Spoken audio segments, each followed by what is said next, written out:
продолжиме со таа мини мала серија за црквата или раѓањето на црквата, во која се потсетуваме на првобитната намена, првобитната смисла на постоењето на црквата, онака како што е представено уште на самиот почеток, тоест уште со самото раѓање на црквата.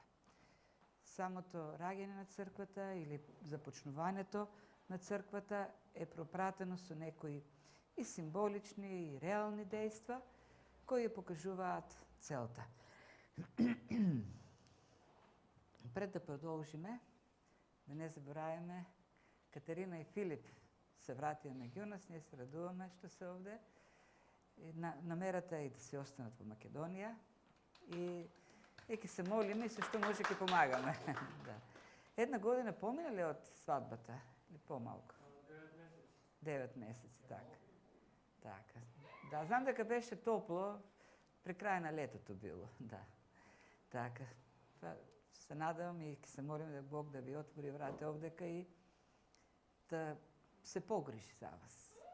И да даде изобилен плод во вашиот живот, во се што работите. Вчера направив експеримент дома, бидејќи кога почнав да проповедам, Мила заспива. И вчера беше така непослушна, ја земав кај мене у собата и почнав да ја проповедам. За 5 минути заспа.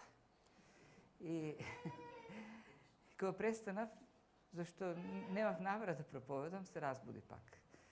И тоа е, успешен сум во заспивањето.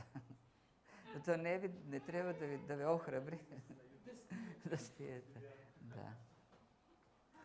Што она што црквата ја карактеризира уште на самиот почеток и која е всушност слика за целата црква каква треба да биде. Апостолите ја пополнија празнината што се создаде во основата на црквата со отпаѓањето на Јуда, така да тие избраа еден нов апостол и на тој начин таа основа на која се гради црквата беше целосно излеана, беше изградена.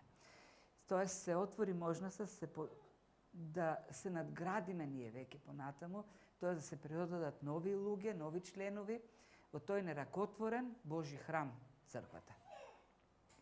И тоа се случи на Педесетница, кога апостолите беа собрани во храмот, Светиот Дух дојде и ја исполни црквата со сила, тоест доаѓањето на Светиот Дух беше како силна бучева на ветар, која е символика на сила, на она огромна сила која действува во црквата и големите работи кои може да се случуваат во црквата.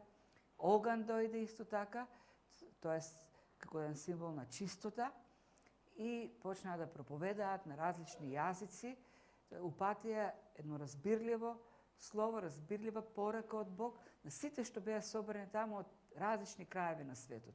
Секој можеше од тие прости апостоли, галилејци, на својот мајчин јазик да ја слушне Божјата порака.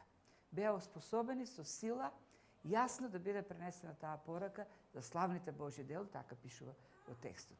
И луѓе се насобраа, многу народ кои биле на Педесетница, зачудени од настанот, од тоа како може луѓе да зборат на толку на 15 јазици различни симултано во исто време. И тоаш Петар им објаснува. Тоа на што беше пророкувано во Јоил. Дека Бог ќе ве посети, ќе го посети својот народ, ќе го благослови и потоа ќе го излее својот дух на секого, за да може да проповеда, да пророкува. И тоа се случи, им обясни Петар, дојде Бог меѓу вас и тој Бог во Христос беше потворен со различни знаци, сила, чуда. Вие го видовте сето тоа, меѓутоа тој Бог кој дојде меѓу вас, вие го расмавте, го убивте. Но Бог не може да биде задржан во гробот, во смртта, воскресна и секој кој ќе го повика неговото име, ќе биде ослободен, ќе биде спасен и судниот ден, Господовиот ден кој ќе дојде, тој нема да има суд над него. Тоа е пораката во кратки линии, во кратки црти на Петар, тоест сите ги исправи пред вината. Бог дојде да ве спаси, вие го убивте. Вие го распнавте оној од кого што зависи вашиот живот, зависи вашето спасение. И затоа, нели така почнува текстот, кога го чуе тоа, ги засегна во срцето. Тоест, буквалниот превод би било зборовите на Петар, како со нож ги сечеше нивните срца. Тие сватија вината, сватија одговорноста, испадна во очи. И прашањето на крајот што го поставуваат е прашање на очен човек, што да правиме сега? И разбраа дека се кренаа против оној во чии што раце се нивните животи. Оној пред кого еден ден треба да застанат да ги суди. Оној од кого може да бидат да добијат спасение. Си го распнаа Бог, Спасителот. И во тој очај прашуваат, и сега може да се поправи таа работа? Можно ли воопшто некако да се избавиме од тоа? И на тоа прашање, што да правиме, што можеме да направиме, следат насоките што Петар им ги дава и кои исто така ја покажуваат суштината на црквата, се открива животот на раната црква, на младата црква, како треба да изгледа една црква. Ајде да видиме. Што им одговори Петар? Прво им рече, покајте се. Тоа е првото. Има покајте се, крстете се и така натаму. Има неправилни разбирања во христијанската традиција на сите овие работи. Прво, покајанието некако асоцира на кајање. Да, имаше кајање, кај тие луѓе за она што го сторија. А тие се каја, ја видеа вината. Меѓутоа, покајанието не се сведува на просто кајање за нешто што се сторил. Самиот збор метаноја, што е употребен овдека, значи литературно кафе, место каде што можеш да читаш книги, да пиеш кафе. Метаноја значи преобразба, трансформација. Метаноја е дејството на Бог во кое човекот осознава и гледа, се го просветлува Бог и може да види својата реална состојба, да види својата очајна состојба, да го види гревот во себе, да го види неправилниот систем на вредности што го негува, да го види неправилниот однос што го има кон луѓето и кон себе, да ја види себичноста, гордоста. Тоест, Бог ја крши представата, што секој си има за себе и за другите. Во контактите што ги имам со луѓето, постојано едно правило некако се покажува. Луѓето си имат добро мислене за себе, обично. И кога ќе се отвори муавет, обично е реакцијата или критиката за другите. Какви селјаци се или какви се никакви, или колку се прости, колку се глупави и така натаму. Никој за себе не кажува каков селјак е или колку е прост или колку е глупав и така натаму. Другите се такви. Зошто? Зашто ние другите ги сметаме за пониски. Или пак, ако веќе станува збор за тоа кој е добар, не, например, имаше така еден. Говоревме за огледалото, сликата, нели како се ги гледаме преку огледалото луѓето, и реакцијата на еден човек, на една жена беше, да, така, еве, ја, например, бидејќи јас сум добра и на сите ги гледам како да се добри. Може би навистина е добра жената, но реакциите не кажуваат дека гледа како на добри на другите. Но тоа е реалност. Што е метаноја?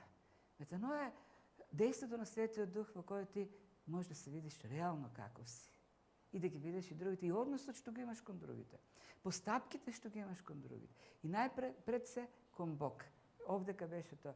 Тие се сметаа за праведни луѓе и затоа го распнаа Бог. За нив тој не беше достоен да биде Бог Христос. Рекоа, ти нема да бидеш наш Бог, зашто ние можеме да видиме каков, ние решаваме каков треба да биде Бог. Ние сме добри, доволно добри и праведни. И го распнаа. Преку оваа проповед Светиот Дух подејства во нив. И тие може да се видат себе си. И да ја видат одговорноста што имат пред Бог. Вистинскиот однос што треба да оградат со Бог. Кај што да правиме? Покајте се.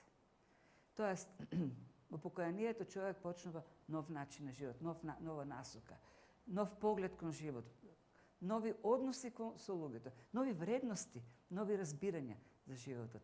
И пред сето тоа во односот со Бог. Нови разбирања, тоест правилен однос со Бог. Тоа е покаянието во основа. Второто нешто им рече, и нека се крсти. Нека се покаи, нека се крсти во името на Исус Христос. И за крштевањето има различни представи. Некои сметаат дека крштевањето служи за проштевање на гревови, и некои христијани за тоа се крштаваат, за да им се простат гревовите. Во Скопје не сум го чул тоа, меѓутоа во Струмица постои едно разбирање дека некрстените мирисат. Не сте чули тоа, не? Добро.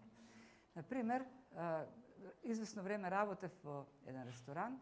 Шефот на ресторанот беше турчин, се викаше Јусуф Сулејманов. И сите збореа за него дека смрдал. Зошто? Па не е крстен, што е муслиманин. И кога ќе седнеше на масата, се така се обидов да помирисам како мириса некрстен човек. Понегош му мириса чорапите како што на сите не мирисат. Летно време, црни келнерски чевли, чорапи, и ќе се случише да си ги собува човекот чевлите како што сите правиме, и ќе замирише на чорапи. И си мисля, тоа ли е сега мирисот на некрстен човек? Нема врска. Значи нема.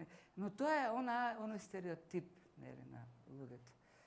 Тоа е, додека не се крстиш, ти ќе мирисеш. Глупости. Што е крштевањето во суштина? Се овдека пишува, нека каже добро, да се крсти во името на Христос за проштевањето на гревовите. Преводот не е таков. И никаде не пишува за да ви се простат гревовите. Крштевањето е навистина заради проштевањето на гревовите. Покаянието носи проштевање на гревовите, а крштевањето е бидејќи се случува тоа. Така, текстот многу јасно овде кажува, крстовете се заради проштевањето на гревовите. Понатаму Петар ќе има уште неколку проповеди и во 3 глава, и во 12 глава, и во сите тие проповеди тој пак ќе повика на покаяние, но никаде нема да каже и крстете се за проштевање на гревовите. И целата Библија јасно не кажува дека проштевањето или спасението е по благодат. По благодат се спасени, не по дела за некој да не се пофали, тоа е дар од Бога. Тоа е јасно. Крштевањето е еден символичен приказ на покаянието, всушност, на она што со покаянието се случува.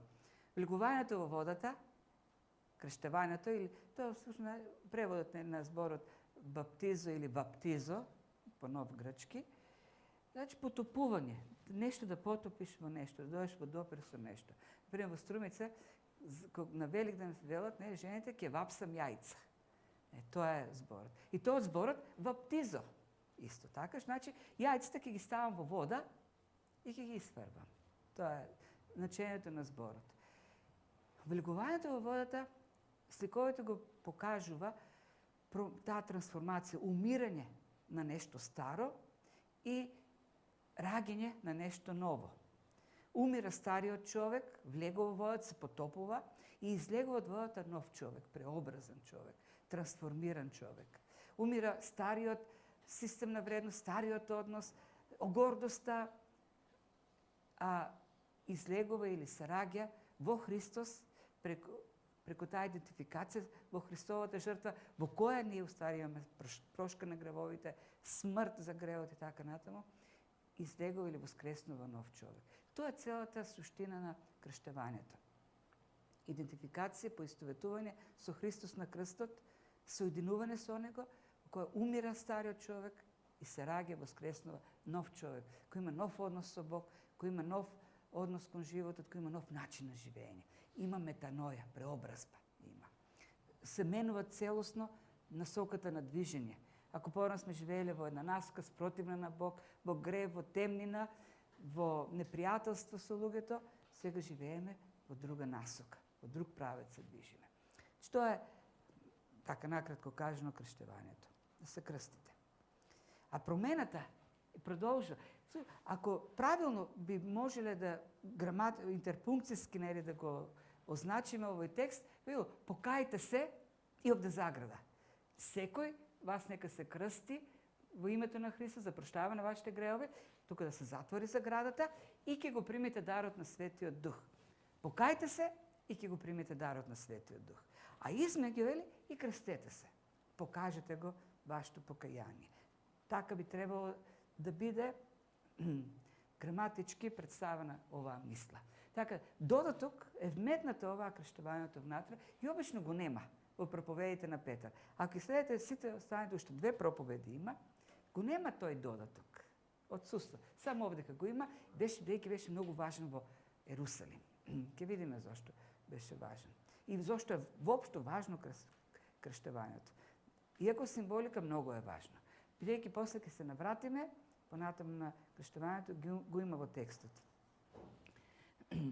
Се прави Светиот Дух, всушност. Таа преобразба ја прави Светиот Дух. Ке го примете дарот на Светиот Дух. Или, пак поточен превод, ке го примете дарот, цртичка, Светиот Дух.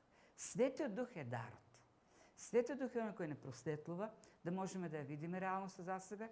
Светиот Дух е оној кој ни дава сила за промена. Светиот Дух е оној кој не оспособува за служба. Светиот Дух е оној кој живее во нас. Се вселува и тоа се случува во покаянието. Без Светиот Дух нема покаяние, а Светиот Дух понатаму не води во животот на верата. И продолжува, вели, зашто ова ветување е за вас, за вашите деца, за сите далечни, колку што е Господ, нашиот Бог, ќе ги повика кај себе си. 2 нијанси има овдека во оваа мисла. Првата е дека секој има потреба од тоа покаяние, секој има потреба од Светиот Дух за да биде спасен. Тоа е едната мисла, и вие, и вашите деца, и сите до крајот на светот. А втората е дека спасението, во тоа спасение ќе бидат вклучени и неевреите, уствари, не само евреите. Петар се нервира, нешто работи таму. Петар, зошто не си го пуштиш мобилниот? Сакаш ова да го работиш. А не може да го работи, се фрустрира и се нервира. Да. И ќе почне да глуми. Веќе на чекор да почне да глуми. Да бара сожалување. Добро. Значи, говориме, да, сите. Ова е многу важно, зашто и ќе видиме понатаму историски, евреите никако не може да прифатат симнување на Светиот Дух над неевреин. Како може некој не бил никош обрезан, некој никош не влегол во храм, никош не пренел жртва на вистинскиот Бог, никош не имал никаква молитва кон Бог, наеднаш Светиот Дух да дојде кај него. Но тоа е привилегија за евреите кои со векови го почитувале вистинскиот Бог. И сега наеднаш некој што смрди, не е евреин, Бог ќе дојде да живее во него. И Светиот Дух ќе му го даде Бог. Тоа е невозможно. Така да имаше потреба Петар да отиде во Ерусалим на еден собир, апостолски да каже, јас сум сведок, како во домот на еден офицер римски, дојде Светиот Дух и сите ги крсти, сите ги исполни. И почна да пророкуваат дури на евреите. Тоа е значењето. Сите ќе бидат, може да бидат исполнети ако го повикат Бог. И второ нешто, Господ е тој што ги повикува всушност луѓето. Господ е тој кој им се открива. Господ решава да го прати Светиот Дух, да ги просветли луѓето и да ги спаси. И секој копнеш кој што се појавува кај човекот за Бог, копнеш за спасение или очај поради вината, доаѓа од Бог. Бог е тој кој ги прави тие чекори. Негова е иницијативата. Но, за не се отиде во крајност, дека еве тој прави се, ние само седиме, ништо не прави, нема наше учество. Лука додава. И уште со многу други зборови сериозно сведочеше и ги предупредуваше, велејќи спасете се од ова расипано поколение. Убедување има. Петар многу инсистира. Вие сега треба да направите чекор. Бог ве повикува, но вие треба да го правите чекорот. Тоест, Бог ве повикува, а вие треба да си ги отворите срцата. Бог ве повикува, вие треба да се ставите на располагање на Бог. Бог работи Светиот Дух во вас, вие соработувате со Светиот Дух. Има Божја иницијатива, но вие треба да одговорите на таа Божја иницијатива. Бог ви го праќа Светиот Дух, вие ќе соработувате со Светиот Дух. Има ваше учество. Вие треба вашата слободна воля да ја насочите кон Божјото дејство. Така да и двете работи се вклучени овдека. И Бог, и човекот. Почнува со Бог, а човекот соработува. И тоа беше пораката на Петар, така им кажа, покајте се, крстете се, Светиот Дух ќе работи во вас и се случи нешто, кој е резултатот. И се тук има многу вакви, многу анимации. Да. Прво што се случи, пишува дека се крстија. Се крстија 3000 души. 3000 души и се придодадоа кон црквата. И тука веќе имаме на темелите на апостолите почнува да се гради со живи камења храмот на Бог. Но оно што е важно, тие се крстија. И пак се враќаме сега на крштевањето. Петар им рече, да, треба да се крсти. Крштевањето е символичко дејство, не спасува. Меѓутоа е многу важно. Зошто? Прво Петар ми рече дека треба да се крстат. Тоа беше Божјо слово од Петар. Господ Исус рече апостолите да ги крштаваат Христовите следбеници. И раната црква го правеше тоа многу одговорно. Ги крштаваше луѓето. Секој што ги поверуваше беше крстен. Тоа го правеше Петар, го направи Филип со еден етиопјанин. Постојано, штом некој ги поверуваше, апостолите крштаваа. Има луѓе кои велат, добро се, ако крштавањето е само символика, нема реално дејство на спасение, на простување на гревовите, тогаш нашата вера ние ќе ја покажуваме преку дела. Зошто се крштаваме? Зошто тоа е сведоштво. И во тоа време беше силно сведоштво за преобразбата, за реалното дејство на Бог во нас и сега е така. Тоа е една видлива манифестација за моето решение да го следам Бог. Тоа е изјавата на мојата волја дека Бог ме менува и ќе продолжува да ме менува и јас ќе живеам со Бог до крајот на мојот живот на земјата и ќе продолжувам во вечноста. За овие луѓе беше многу важно да го направат тоа. Сите знае во Јерусалим каков е односот кон Христос, каков однос имаат фарисеите кон Христос, каков однос имаат првосвештениците кон Христос, римјаните каков однос имаат. Со самиот чин, со самото решение тие да се крстат, тие се изложени опасност. Тие кажа, ние сме спремни да бидеме испрнени од Јерусалим, да бидеме гонети од Рим, да бидеме убивани, да бидеме отфрлени од синагогите, но ние сме спремни да го слушаме Христос. Тој сака да се крстиме и така да покажеме наша припадност кон Него и ние ќе го направиме тоа. И може да се предпоставите, да се замислите каков настан било тоа. 3000 души во Јерусалим еден ден се крстени. Огромна маса. Тоа било настан. Голем настан. Не е туку така, тоа не требало 5 минути. Цел ден уште рано, 9 сабајле, кога завршува оваа проповед, 9:30 може би било, или 10 часот. До крајот на денот, пише дека во тој ден се случи, до крајот на денот Петар и апостолите крштавале. Се поделили сигурно на групи, 15, 20, не знам колку. Но цел Јерусалим слушнал, наеднаш црквата скокна за 3000 души во Јерусалим. Големо сведоштво. Тие манифестираа пред цел Јерусалим вера во Христос. Големо сведоштво. Денес е така помалку, не знам како да го објаснам, не е толку ризик, колку што е стигма. Некој кој бил крстен во православна црква, сега почнал да посетува некаква евангелска, и ако се крсти, ќе има критика, ќе има можеби отфрлани од блиските и луѓето го одбегнуваат тоа и велат, добро, сега сум се крстил веќе во православната црква и со животот ќе покажувам дека сум навистина верник. Тоа е заповед. И ние не можеме да правиме селекција на Христовите заповеди. Кажеме, овие заповеди ќе ги извршиме, овие нема да ги извршиме. И обично, кога правиме такви селекции, критериумот е моето удобство или мојот интерес и така натаму.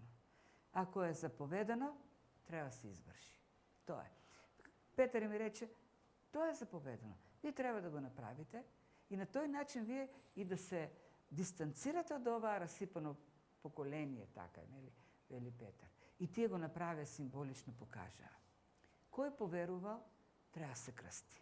Тоа е Словото на Бог. Тоа е заповедта на Христос, кој треба да се извршува. И нема објективни причини поради кои ние ви кажеме ова заповед нема да извршам, освен некои наши субјективни. И раната црква не одлагала. Кога некој ќе поверува, тој веднаш бил крштуван. Не се чекало месец, 1 година, 3 години, кој поверува, треба да се крсти. Тоа е начинот на манифестирање на нашата вера кон Христос. Другото нешто што се случува е дека беа постојани во апостолското учење. Тоест, беа постојани во изучувањето на Библијата. Што е апостолско учење? Тоа што го имаме денес во Библијата. Немале Библии, тие постојано ги слушале апостолите, се поучувале од Словото. И тие се веќе знаците на црквата. Вистинскиот верник ќе поверува, ќе се случи преобразбата, ќе влезе Светиот Дух во него, ќе се крсти и тој сака да биде со Словото. Постојано да пребива во учењето на апостолите, кој е Христовото учење или Библијата. Ние денес имаме Библија. Апостолското учење е запишено во Библијата. Тоа е знакот за една црква, вистинска црква, новозаветна црква, еден вистински верник. Тој ќе сака да биде постојано во Словото. И не само тоа, туку и во општењето. Општењето со другите верници. Првата црква која се формирала во Ерусалим била црква на луѓе кои не се познавале дотогаш. Тоа се луѓе дојдени од различни краишта во светот. И ви може да видите понатаму такво заедништво изградија тие луѓе во Ерусалим, со таква доверба меѓу себе, такво единство, таква блискост, што се им беше заедничко. Никој не се плашеше дека другиот ќе го изманипулира, никој не се плашеше дека ќе има измами, недоверба, немаше. Се им стана општина, заедништво. И тоа е Христовото тело. Бог наумил неговото тело да биде фамилија на верници кои се во општина, во заеднички живот, кои имаат доверба, кои споделуваат потреби, споделуваат проблеми, се молат, заеднички живеат во мир, во разбирање и во доверба. И црквата има сила во Светиот Дух да прави неверојатни нешта. И таа сила црквата има само во единството, во општењето. Може да мислите 3 или души живеат во општење, живеат во блискост. Не се ни познавале дотогаш тие луѓе. Најнаш градат врска, близина. Во Ефесијаните 4 глава 30 стих пишува да него жалости на Светиот Дух и веднаш 31 стих кажува а како може да биде ожалостен Светиот Дух. А ожалостениот Свети Дух означува губење на силата на црквата. Што значи да се ожалости Духот? Секоја горчина, гнев, јарост, викање, хулење да бидат отстранете од вас заедно со секаква злоба. Тие се нештата кои го рушат единството во црквата, а рушењето на тоа општење понатаму значи жалостење на Духот и губењето на силата. Ние многу се молиме црквата во светот да има пробудување. Господи, дај пробудување. Тоа пробудување ќе дојде ако има сила во црквата. Ако нема сила, ако нема единство, ако нема општење, не може да дојде и до пробудување. Силата на црквата е во општењето, во единството. И тоа е начинот на функционирање на Христовото тело и тоа е единствениот начин. Не е некаква само од многуте опции, единствената опција. Така Бог го замислил своето тело да биде, да функционира во хармонија, во разбирање, да функционира во мир. Инаку ќе има конфликти, ќе има багови, ќе паѓа системот во телото. Постојани во апостолското учење, во општењето и во раскршувањето на левот и во молитвите. И тоа е третиот момент во црквата, во животот на црквата во древноста, општина со Бог. Раскршувањето на левот сушност е потсетување на Христовата жртва, Евхаристија, благодарност, тоест една постојана исповед дека на Христос, на неговото дело на крстот, се гради христијанскиот живот и целата црква. И вистинската црква и вистинските верници се постојано во Словото, во општење еден со друг и општење со Бог. Последниот дел е општењето со Бог, Господната вечера и молитвата. Општењето, единството со Бог го возможува единството на верниците. И копнежот да се биде постојано во Словото. Така, тие се тие некои нешта што ги гледаме во таа како резултат на покајанието. Тоа некои карактеристики што ги има во таа прва црква. Уште на Педесетница.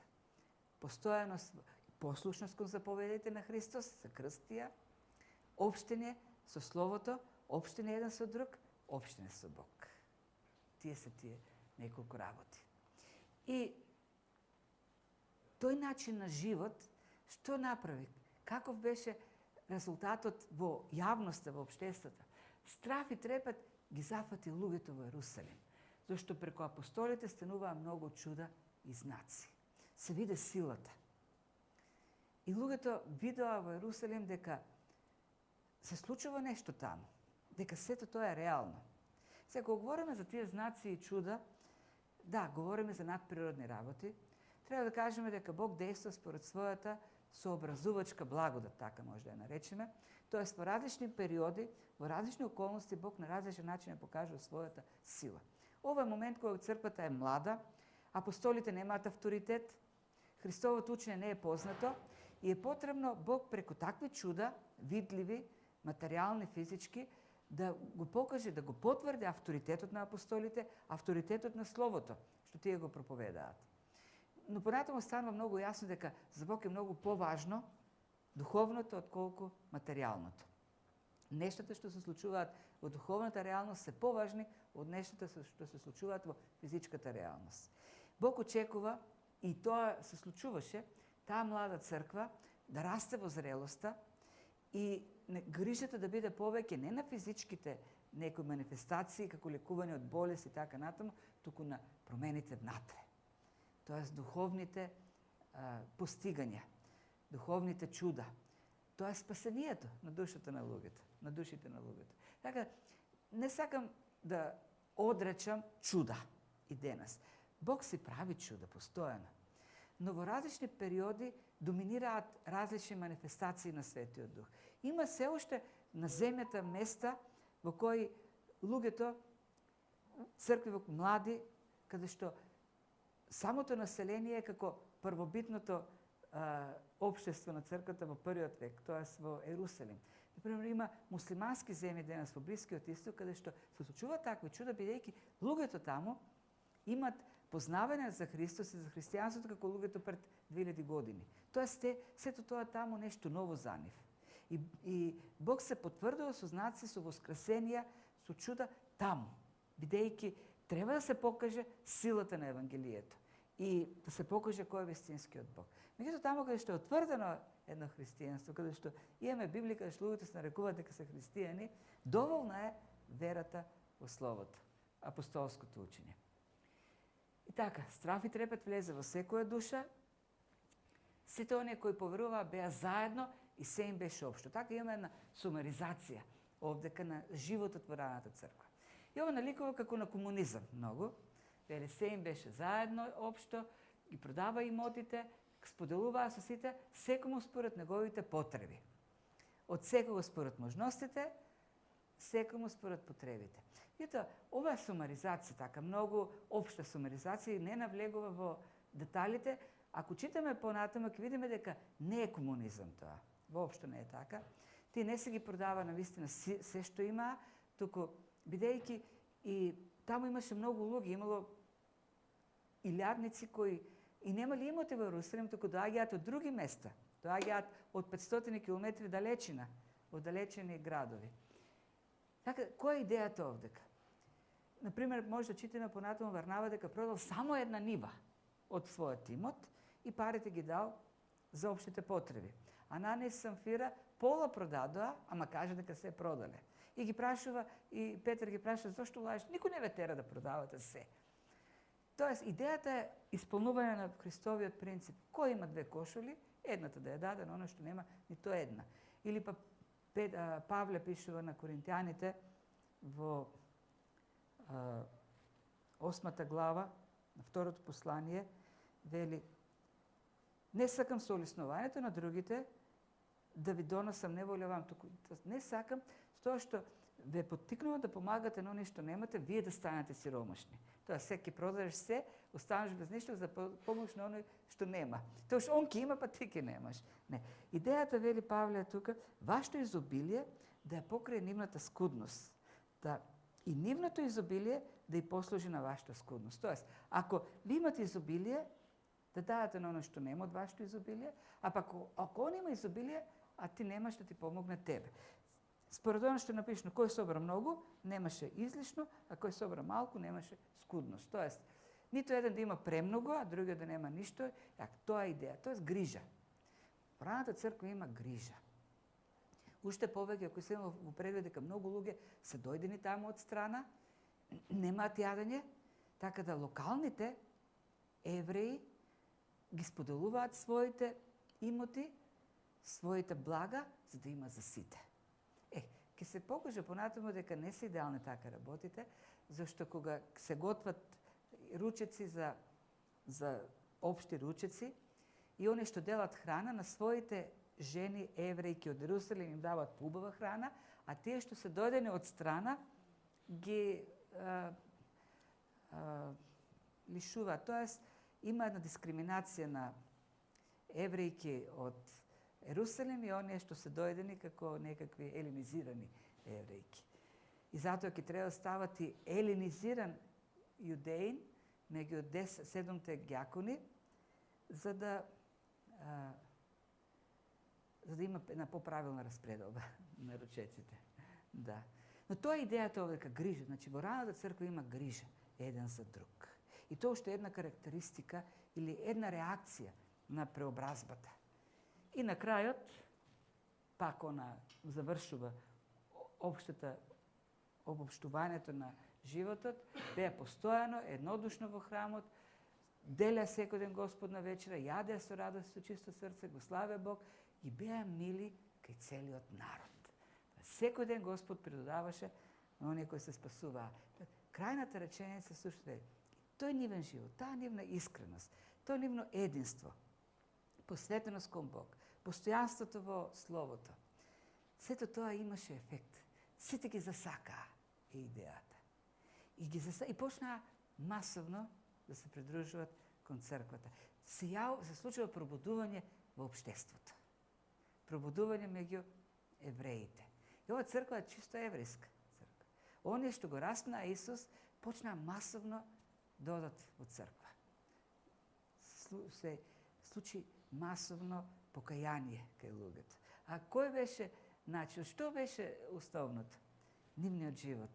Вистинската вера, вистинското покаяние, единството во црквата, општението во Словото, општението со Бог, грижата еден кон друг, љубовта што има, ги стопи срцето на луѓето. И сите заклучокот е, им беа мили на луѓето, кај целиот народ. И почна да расте црквата. Тоа е она што Бог го очекува од нас. Ништо повеќе. Да живее црквата како црква. Тоа е. Има се, Светиот Дух, дарот го имаме, Светиот Дух. Ја имаме силата, имаме пораката, треба да живееме. И тогаш и ово општество, кое е потемнено и кое се плаши, уплашено во паника, поради се што се случува, ќе се пробуди. Не само ќе се преобразува. И црквата ќе расте.